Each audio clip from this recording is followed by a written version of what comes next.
Well, we know that it started in China, in a city called Wuhan, which is in the central part of the country. Now, that city has a population of some 11 million people. It makes it about the same size as Paris in terms of the number of those living there.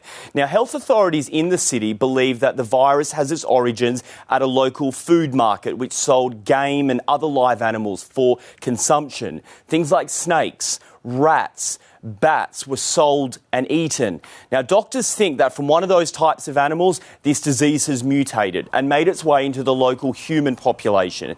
And it is spread in Wuhan from there.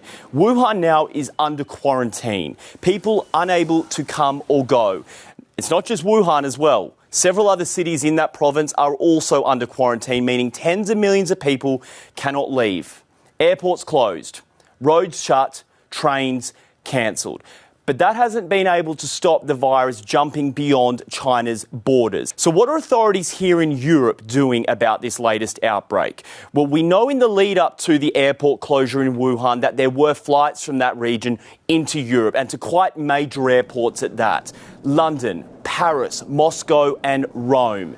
That's meant doctors at those airports are stepping up screening to try and catch people that may have been infected and to provide them care. But what are they looking for? What are the symptoms? Well, it's things like coughing, sneezing, having a fatigue, having a fever. But of course, those symptoms are very similar to your average winter flu or cold already going around Europe, which means doctors have really got their work cut out for them, not only trying to catch potentially sick people in busy airports, but to also avoid misdiagnosis. But nevertheless, with no vaccine yet approved or treatment available, all the World Health Organization can do at this stage is to advise people on how to prevent the spread of this virus. They're advising people to consider wearing a face mask if they've been to that region, to avoid coughing and sneezing on others, and to wash hands regularly.